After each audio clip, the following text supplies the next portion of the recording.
तो परमात्मा ने कहा कि तुमने इनकी क्या हालत कर रखी है। परमात्मा ने कहा कि तू, ये तेरे भाई बहन है सारे, और निकम्मे तेरे पर विश्वास करके आ गए तेरे साथ, तो ऐसा जुल्म। तो इसने क्या कर रखा है, वहां ठगता है आपको। आज आपको ये बताया जा रहा है कि आपको कैसे लूटा जा रहा है, कैसे आप ही भिखारी बन गए। पहले जब वहां से आए सतलोक से, तो आप पुण्यों से भरपूर थे, आप एक बहुत साहूकार के बेटे थे।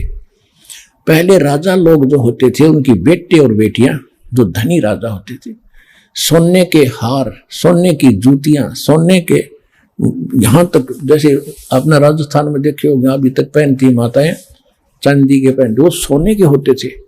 और कपड़े सुंदर, उनमें भी हीरे मोती जोहरा जड़े होते थे। और वो ऐसे हम वहां थे, भक्ति से परिपूर्ण सेठ थे, सारी सुविधाएं प्राप्त थी। अब हम आगे उन सारे आभूषणों समेत, यानी सारी भक्ति समेत इसका साथ भाग्य। जैसे एक अमीर सेठ की लड़की उन्हीं के एक नौकर के साथ भागी, हमारे साथ वो बनी हुई है। अब ये उस भागने से पहले उनके जो चल रहा था विचार विमर्श, उनका पता माँ बाप को लग गया। बेटी को समझाया, बेटा यो बालक और ये तो एक नौकर है, और तू कहाँ की किसकी बेटी है, कुछ आंख खोली, अच्छी बात नहीं, तुझे बहुत दुख हो जाएगा। माँ ने भी समझाया, बेटी बड़ा कहर टूट जाएगा, हम तो शादी कर नहीं सकते, तू इसके साथ जाएगी तो बहुत दुख पाएगी।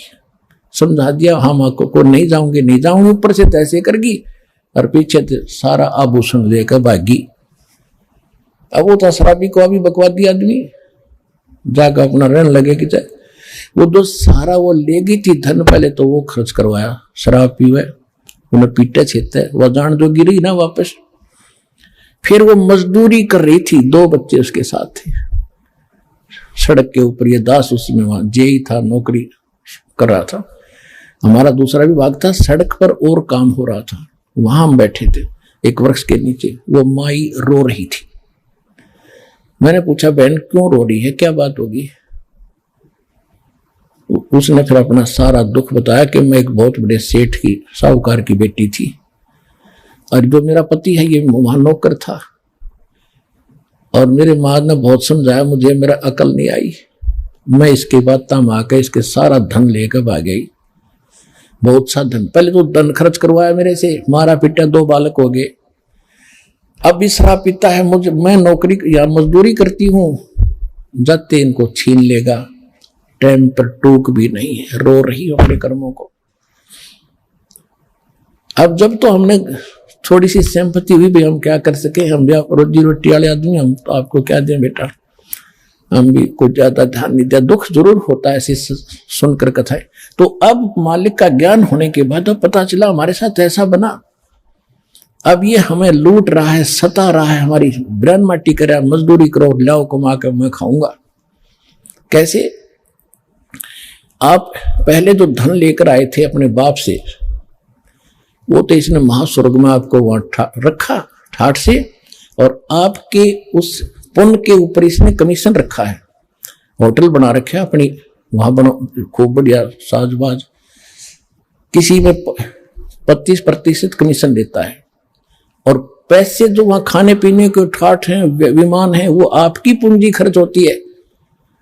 जब वो पूंजी समाप्त हो जाती, आपको पृथ्वी पर पटकता है कि फिर पुण्य कमाओ, फिर पुण्य कमाओ, फिर कहां स्वर्ग में आओ, वहां खत्म करो, फिर पाप भी साथ बनते हैं, यहां पर नरक में भी जाओ, जैसा करोगे वैसा ही फल मिलेगा, यहां कोई परिवर्तन नहीं है।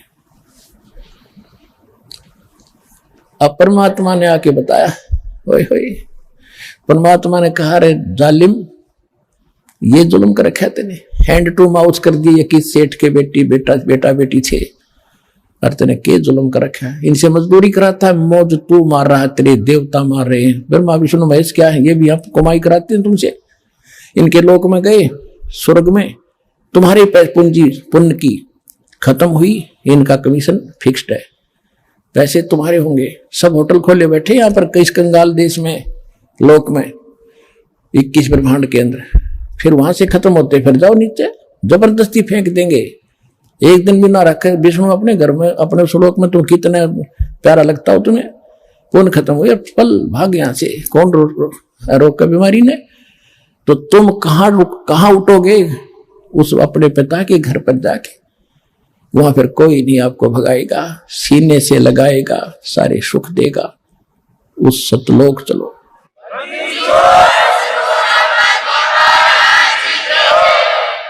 अब जो प्रश्न चला था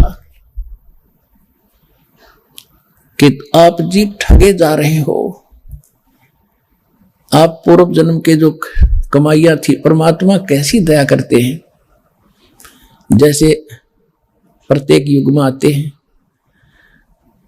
सन 1398 संवत 1455 और पूर्णमासी ज्येष्ठ मास की पूर्णमासी को भगवान ऐसे प्रकट हुए थे, कमल के फूल पर शिशु रूप धारण करके काशी बनारस में लहर तारा तालाब में। वहां से एक नीरू नीमा उनको उठाकर ले गए मुसलमान दुल्हा, निसंतान थे, वहां उनकी परवरिश हुई और कंवारी गाय से उनकी परवरिश, दूध से उनकी परवरिश की लीला होती है, लीला ऐसी हुई। ऋग्वेद मंडल नंबर 9 सूक्त 1 मंत्र 9 में यही प्रमाण है, और 8 और 9 में, 2 मंत्रों में। 8 में यह कहा कि परमात्मा 3 प्रकार का शरीर धारण करके आपकी केयर टेक करता है, आपको देखभाल करता है। इसी प्रकार ऋग्वेद मंडल नंबर 9 सूक्त 67 के मंत्र 26 में यही प्रमाण है कि हे परमात्मा, आपका 3 प्रकार का शुद्ध शरीर है, उसी को धारण करके आप हमें संभालते रहते हो। तो वो बताया गया कि वो परमात्मा 3 प्रकार की लीला करता है। एक रूप में तो सतलोक में बैठे हैं, जब वहां सिंहासन के ऊपर सिर पे मुकुट है, ऊपर एक छत्र है, बहुत बड़ा गुम्बद है, गोल गोल सुंदर, सेंटर में बैठे मालिक, सफेद, बहुत गजब का रोशनी है। और एक रोम माने बाल होता है, एक रोम बाल की इतनी शोभा है, इतनी चमक है, जैसे करोड़ सूर्य करोड़ चंद्रमा मिला दे, और नर आकार है, मनुष्य दृश्य है। तो दूसरी स्थिति वो प्रत्येक युग में एक शिशु रूप धारण करके यहां आते हैं और सबको फिर धीरे धीरे वो प्रवेश करके बड़े होते हैं, फिर ज्ञान भी सुनाते हैं, अच्छे नागरिक की भूमिका करके भी सिखाते हैं, और ये भी रोल करते हैं कि इस गंदे लोक में घड़ा मत इकट्ठा करो, ये इकट्ठा करने के चक्कर में तुम जीवन नाश कर देते हो। आप विश्वास करो मेरे की तरह, जैसे मालिक ने करके दिखाया था, फिर मैं तुझे कितने सुख दूंगा। कबीर परमात्मा झोपड़ी में रहते थे, सुबह का आटा है तो शाम का शायद ना हो, और 18 लाख व्यक्तियों की चिट्ठी आ गई कि कबीर भंडारा करेगा झूठी।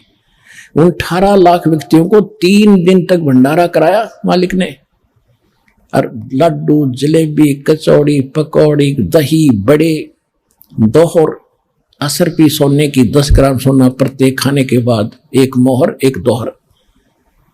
परमात्मा कहते हैं कल्पे कारण कौन है, कर पूजा निकाम, निष्काम भाव से भक्ति कर, जैसे मैं बता रहा हूं, और मन इच्छा फल दूंगा जब पड़े मेरे ते काम। अब तुम विश्वास करो मेरे पर, और मैं कहूं ऐसे करो, कोई भी आपत्ति तुम पर आओगी, तुम्हें ऐसे करके दिखा दूंगा, दुनिया देखेगी।